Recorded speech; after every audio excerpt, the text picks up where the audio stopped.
गुरुदेव दत्त. श्री गुरुचरित्र पारायण अध्याय 38. श्री गणेशाय नमः. अध्याय 38. भक्ताची लाज राखली. ओम श्री गणेशाय नमः. श्री सरस्वते नमः. श्री गुरुभ्यो नमः. श्री कुलदैवताय नमः. नामधारकांनी सिद्धमुनींना विनंती केली, हे योगीराज, श्री गुरुचरित्र ऐकण्यासाठी मी अतिशय आतुर झालो आहे. पुढे काय झाले ते मला सांगा. सिद्धयोगी म्हणाले, नामधारका, तुझी जिज्ञासा पाहून मला अतिशय आनंद होत आहे. तुझ्यामुळेच मला परमलाभ झाला आहे. मला एक कथा आठवली आहे, ती मी तुला सांगतो. नामधारका, श्रीगुरु नृसिंह सरस्वतींना त्यांचे अनेक भक्त द्रव्य आणून देत असत, परंतु श्रीगुरु ते स्वतःसाठी स्वीकारत नसत. ते त्या भक्तांना त्या द्रव्यातून अन्नदान करण्यास सांगत असत. त्यामुळे गाणगापुरात रोजच्या रोज समाराधना होत असे. त्यात कधीही खंड पडत नसे. एके दिवशी काश्यप गोत्रातील भास्कर नावाचा एक गरीब ब्राह्मण श्रीगुरूंच्या दर्शनासाठी मठात आला. आपल्या हस्ते स्वयंपाक करून श्रीगुरूंना भोजन देण्याचा त्याचा संकल्प होता. 3 लोकांना पुरेल एवढा शिधा त्याने आणला होता, परंतु नित्य चालू असलेल्या समाराधनेमुळे त्याला श्रीगुरूंना भोजन देण्याची संधीच मिळत नव्हती. 3 महिन्यापर्यंत तो ब्राह्मण इतर भक्तांनी केलेल्या समाराधनेत भोजन करीत असे. 3 लोकांना पुरेल एवढ्या शिध्याने हा समाराधना चालणार आहे हे इतर भक्तांना समजले, तेव्हा ते त्या भास्कर ब्राह्मणाची थट्टा करू लागले. प्रत्येकाच्या वाट्याला 1 शीत तरी येईल का असे त्या ब्राह्मणाला विचारत. त्यामुळे तो ब्राह्मण दुःखी होत असे, पण तो कोणाला काय बोलणार. लोकांनी केलेली थट्टा मुकाट्याने सहन करीत असे. श्रीगुरूंना हे समजताच ते त्या भास्कर ब्राह्मणाला म्हणाले, तू आज समाराधना कर, आज मी तुझ्याकडेच भोजन करणार आहे. श्रीगुरूंनी असे सांगताच त्या भास्कर ब्राह्मणास अतिशय आनंद झाला. त्याने डाळ, तांदूळ, कणिक इत्यादी जो काही शिधा आणला होता त्यातून सोहळ्याचे स्वयंपाक केला. ही गोष्ट इतरांना समजली, तेव्हा ते आपापसात म्हणाले, आज श्रीगुरूंनी भास्कराला समाराधना करण्यास सांगितले आहे, म्हणजे आज आपणास मठात भोजन मिळणार नाही, गोडधोड काही मिळणार नाही, तेव्हा आज आपल्या घरीच भोजन करावे लागणार. श्रीगुरूंना हे अंतर्ज्ञानाने समजले. त्याने सर्वांना बोलावून सांगितले, आज भास्कर समाराधना घालणार आहे, तेव्हा सर्वांनी येथेच भोजनाला यावे. घरी कोणीही भोजन करू नये, सर्वांनी स्नान करून यावे.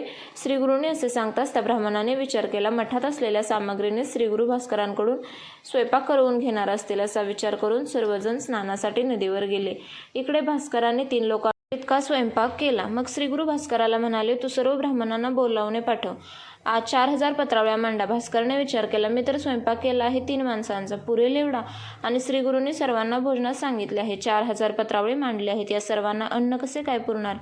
पण मग श्रीगुरू महात्मा आहेत, त्यांच्या बोलण्यावर विश्वास ठेवलाच पाहिजे. श्रीगुरू समर्थ आहेत, त्यांची लीला आपल्याला कशी कळणार. श्रीगुरूंच्या आज्ञेनुसार भास्कर त्या ब्राह्मणांना बोलवण्यासाठी नदीवर गेला, पण ते सगळे टंगळमंगळ करू लागले.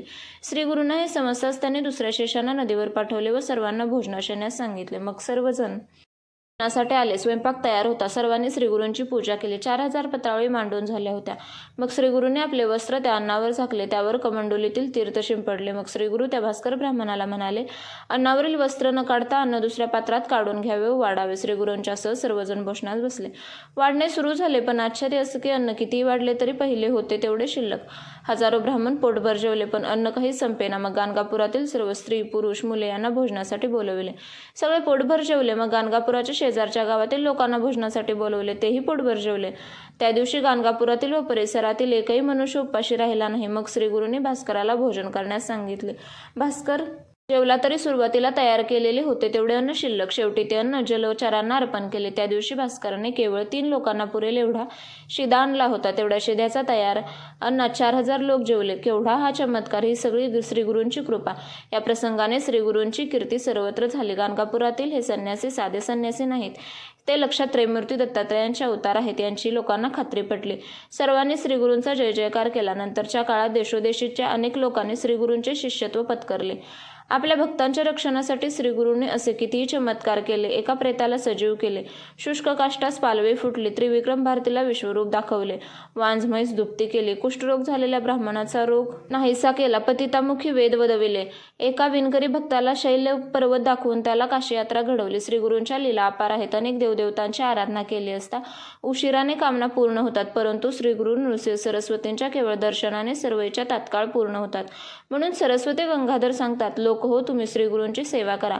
अशा रीतीने श्री गुरुचरित्रामृतातील भक्ताची लाज राखली नावाचा अध्याय 38 समाप्त. श्री गुरुदेव.